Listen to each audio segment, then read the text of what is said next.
Welcome to this special three-part series of the Big Gorgeous Goals podcast, focused on one of the biggest decisions many product-based entrepreneurs face.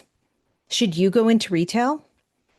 I'm Julie Ellis, leadership coach, speaker, author of Big Gorgeous Goals, and co-founder of Mabel's Labels, a business we scaled from a small basement startup into major retail channels across North America. And over the years, I've learned something important about retail. From the outside, it looks like a huge milestone for any brand. The shelf placement, the purchase orders, the visibility, the scale. But behind every product on a shelf is an incredibly complex system of operations, forecasting, margins, logistics, inventory management, manufacturing decisions, retailer expectations, and financial pressure that many of us don't see until we are in it. And that's exactly why I wanted to create this series. Not to convince you that retail is the right path, and not to scare you away from it either, but to help you make informed, strategic decisions about whether retail fits your business, your goals, your margins, your operations, and the kind of company you actually want to build. Throughout the series, I'm joined by Kathy Vernaris, an entrepreneur who is currently building her own product-based business, who is also bringing years of experience from the retailer and consumer packaged goods world. Together, we unpack how to know if you're retail ready, what buyers actually care about, the hidden costs and operational realities of retail, and what it really takes to scale and succeed once you get there. Because growth alone is not the goal. Sustainable growth is. And sometimes the best entrepreneurial decisions are not about moving faster. They're about understanding the path clearly before you take the next step. I'm so glad you're here. Let's dive in. Welcome back to episode 3 of this really special series on retail strategy for product-based businesses. Throughout this series, we have been unpacking one of the biggest questions many entrepreneurs face. Should I go into retail? In episode 1, we talked about readiness, how to know if your business is truly prepared for retail, operationally, financially, and strategically. In episode 2, we talked about what it actually takes to break in, the hidden math, the complexity, the systems, the realities behind the shelves that most consumers and honestly, most entrepreneurs never see. But today, we're talking about something entirely different. Because getting into retail is not the same thing as succeeding in retail. And scaling in retail is an entirely different skill set again. One of the things I've learned through entrepreneurship is that growth has a way of exposing every weak system in your business. A weak supply chain, weak forecasting, weak margins, weak operational processes, weak inventory planning, and weak leadership capacity. Growth shines a spotlight on every corner of your business, and retail accelerates that pressure quickly. In this conversation, Kathy Vernaris and I talk about what sustainable retail growth actually looks like. Not the fantasy version, but the real operational version. We talk about product iteration and why retailers are constantly looking for newness. We talk about the importance of understanding your manufacturing deeply enough to engineer products specifically for different retail environments while still protecting your margins. We talk about the reality that founders often become the most important salesperson in the room because nobody can tell the story of a brand the way we as founders can. And maybe most importantly, we talk again about the numbers, the forecasting, margins, channel strategy, inventory planning, cash flow modeling, investment planning. Because one of the clearest themes in this whole conversation is that retail success is deeply tied to operational precision. And that doesn't always sound glamorous because I think we as entrepreneurs, we love product development, branding, marketing, vision. But scaling successfully often comes down to spreadsheets, forecasting models, operational discipline, and making decisions long before the market forces you to. There's a moment in this conversation where Kathy talks about building detailed financial models across 5 different sales channels before fully expanding into them. And honestly, that level of preparation is exactly what separates reactive growth from sustainable growth. because retail can absolutely grow a business. But scaling too quickly without the systems and all of those other financial pieces, it can also create enormous pressure personally and financially on your business. And I think that's why this conversations matters a lot beyond just retail, because really we're getting into a conversation about scale, about leadership, about preparedness, and about understanding the difference between momentum and sustainability. Ultimately, this is about building a business that can actually support the vision that you have for it. So, whether you're already in retail, considering it someday, or simply trying to build a stronger product based business overall, I think this episode is going to give you a much deeper understanding about what sustainable growth truly requires. Let's dive in.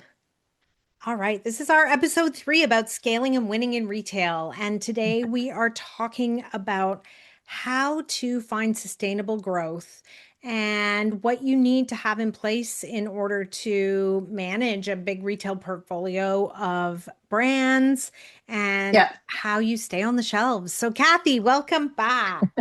thank you. Yay, thank Glad to be you. here. I know, it's so good. Yeah, I'm really enjoying this conversation because I do think it's so interesting. And I think that, you know, ultimately the theme of this is not that people should not go into retail because it can be a great experience, but it's the how do you know you're ready and how do yeah, you know that you can make it successful when you do step into retail? right. Um, and yeah. So I have so many thoughts now that we've had started. So you sort of tweaked my brain on this. So one of the things that I would say is you need to understand your manufacturing because I think the opportunity to be successful and scale in large retail is being able to build product that's specific to them so that you maintain the margins you need, but the product isn't any very different than your total portfolio, Right. right? And also, they're always going to be looking for newness. So then understanding your manufacturing, how to manage the cost of your manufacturing, like almost Mhm. reverse engineering so that you are making a product that's almost as good that the consumer doesn't know is slightly different, but you're making the Mhm. money you need to being in that retailer. Yeah. Yeah, I think that's a really great point. And it is that piece of like, what does newness mean to that retail buyer? Like, it's probably not just saying, and now we have another color, Right. Right. you It's know? like for me, adding lace to the waist or making it more feminine or doing a different cut or whatever, right? So now it's a brief. So should we do a boy short? Should we do a hipster? Whatever it is. Mhm. Um, and so for me, it's, how do I reduce the cost of the manufacturing, but make the product Mhm. as desirable to the customer? Yeah. Yeah. And when you're manufacturing something overseas, that can be a real challenge in terms of turnaround time and product Yeah, development work, and even just bandwidth within yourself to actually stay on that path. right. I am constantly working on new products, not Yeah. knowing when I'm going to launch it. But if Yeah. I have an idea, I'm always working with my factory on developing it and getting it to the point where we can go to manufacturing. Hmm. Yeah. I would So, say that was the same with us. We would be pushing multiple things forward with our yeah, manufacturer, and then we would say, let's add this one. correct. Let's make a multi-pack. Let's, and Right. then we could start Yeah, to, yeah, yeah, yeah. yeah. So you can't just rest on having the one product. You're Mhm. constantly thinking about how do I iterate? How do I make it better? Yeah. What's the next version? What is the Yeah. customer going to look for? What's the next event that I can Yeah. create a product for? Right? Yeah. Like, yeah. So, Yeah. Well, and so in terms of like ways of going to retail, do you like a lot of people use distributors? yeah. Do you find that you see that with larger sized retailers?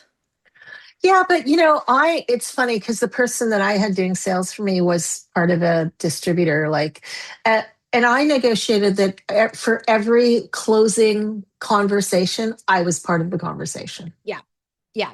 Yeah. I would say the same. When we had we had a sales agent in the US, Yeah, and we yeah, did that as opposed to a distributor because we would take on the day-to-day management afterwards. right, But I was the face of the brand that went to those sales meetings. I was not an expert in selling retail, but I could tell the story of like, right, working till midnight in that basement as we started the brand and what it was like, when the host of The View stood there and said, I could not live without these. And, that was my right, part of the story to tell. So I was an right, important part.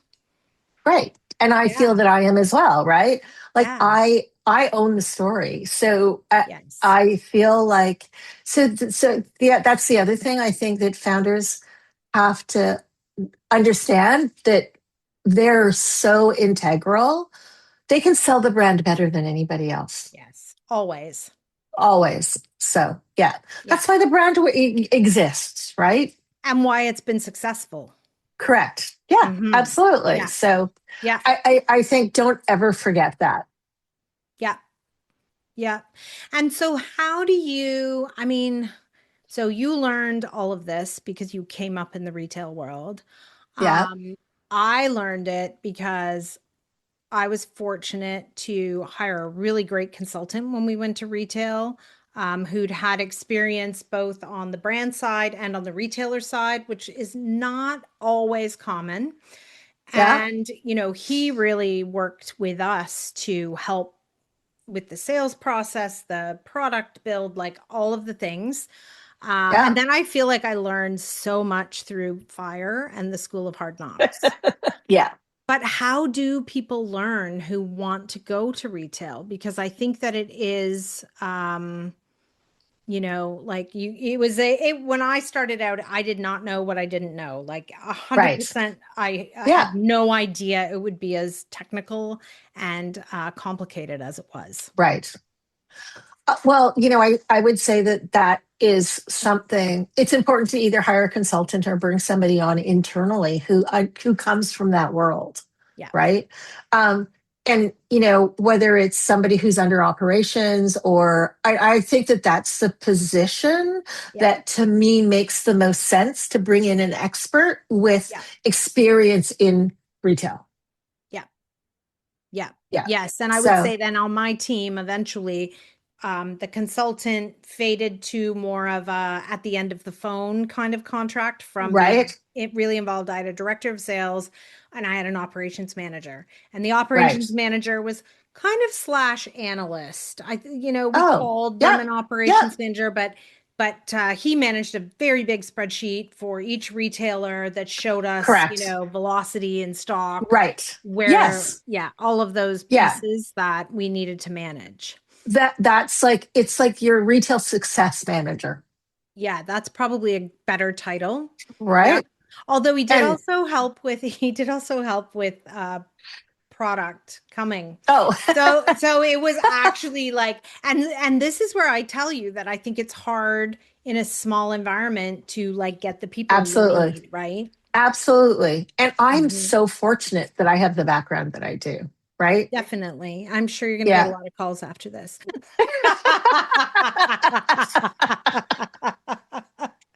Uh, but I do Yeah. think that like it is like I said earlier, it's a great channel. Yeah. But it takes care and precision and Yes. and it is not just like running a direct to consumer business. And I think that's the No. biggest kind of takeaway that I'm getting out of this conversation with you is, you've got to go into it with your eyes wide open. And it's really the attention to detail and Hmm. knowing what details to follow, right? Hmm. Because so much of what you would look at for direct to consumer would be very different than what you look at for big retailers, Yeah, right? And sure. so it's like you have to use different parts of your brain, Yeah, it's because it's different metrics, different totally KPIs. numbers. It's very numbers driven, right? And if Hmm. you're not good at numbers, ooh, watch out. Hmm. Hire somebody fast who does. Yeah. Yeah. Right? Well, I think that's a great entrepreneur lesson, period. Is, Yes. if the numbers aren't your thing, hire somebody fast who does, because Yes. the numbers are really that foundation that tells you everything, right? Absolutely. And if you ever want outside investment, your numbers have to be really buttoned down. Yes. That's the Yeah. first place they'll look, right? Yeah. And Um, unfortunately, with direct to consumer businesses or product based businesses, I'll call them, the investors for us are fewer and farther between than other kinds of businesses. Absolutely. Yeah. Even though, if I think about my product, the lifetime value of my customer is really quite large, right? Because they could Yeah. use my product for 30 years, 100%. right? Yep. And so, and that's how I'm trying to sell it, Yeah.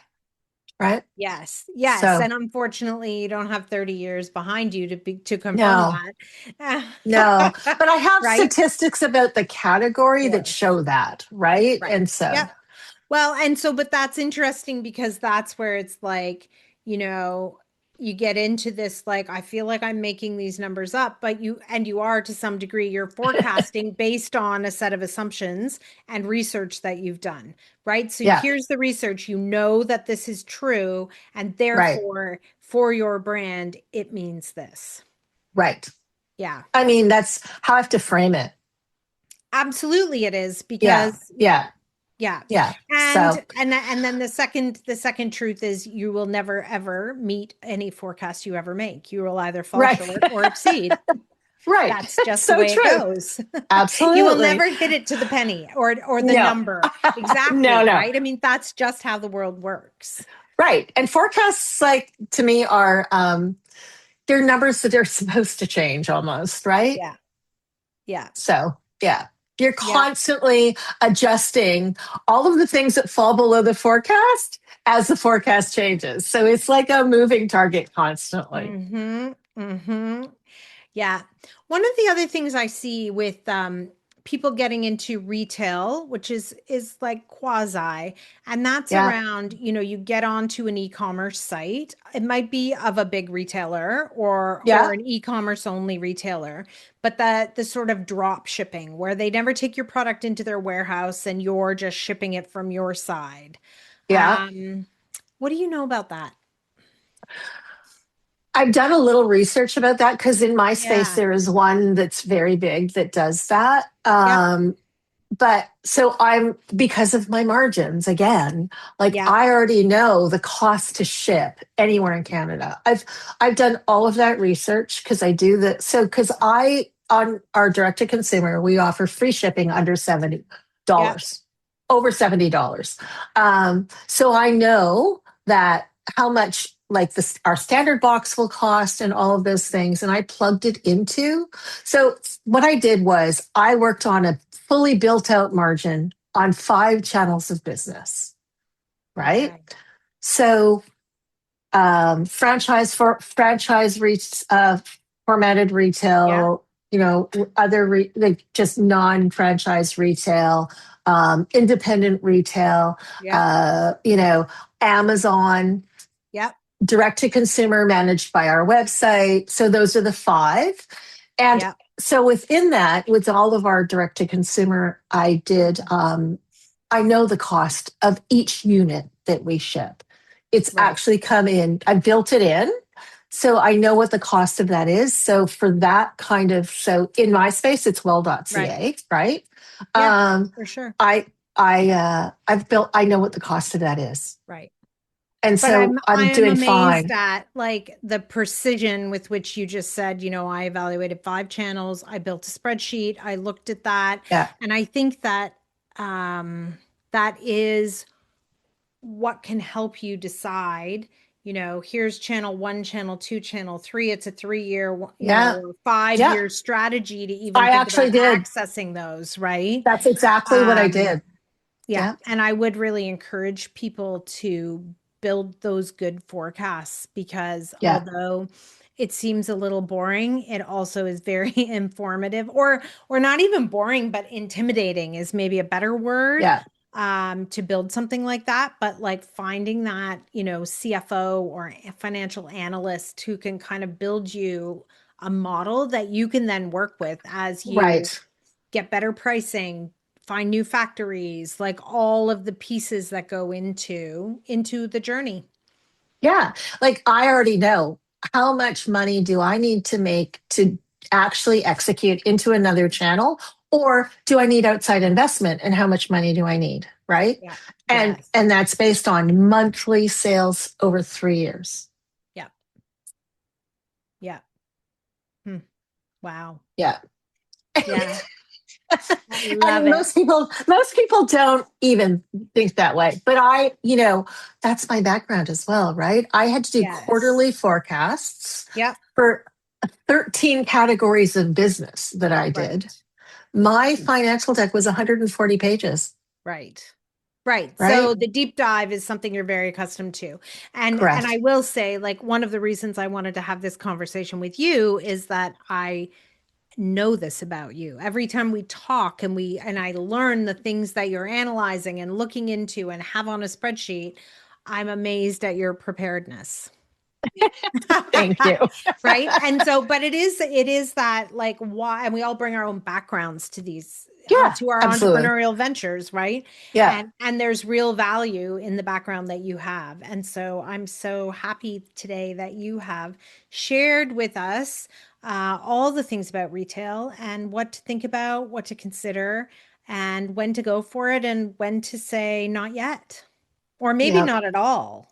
Yes. Yeah. Yeah. A lot of people have built, like I said, huge businesses direct to consumer only. Yeah. Yeah. Yeah. Good. So, yeah. Good. Well, thank you Thanks. so much, Kathy. I'm Oh, gonna you're I'm welcome. gonna tag your site and your info in the show notes, and we'll Thank also you. include a glossary of all the fun retail terms so that people can look that up. But I thank you for Amazing. joining me for this series about Uh, selling into retail. oh, you're welcome. It was my pleasure. And everybody out there who's considering it, good luck. Thanks, Kathy. Okay, bye. Thanks so much for joining me in this special series on retail strategy for product-based businesses. I hope these conversations gave you a more honest, practical, and strategic look at what it really takes to grow through retail. And perhaps even more importantly, how to decide whether retail is the next right step for your business at all. One of the things I've learned through entrepreneurship is that there is no single path to building a successful company. Some brands thrive in retail. Some thrive direct to consumer. Some build hybrid models. And some discover that scaling sustainably means saying, not yet, or even not for us. All of those decisions can be smart ones. The key is understanding the realities behind the opportunity so you can build intentionally instead of reactively. If this series sparked questions for you about growth, leadership, scaling, retail strategy, or the operational side of building a product-based business, I'd love to support you further. You can learn more about my work, coaching, speaking, and the Big Gorgeous Goals framework at www.julieellis.ca. And if you're a founder navigating growth decisions in real time, you can also learn more about my Pocket Coaching program.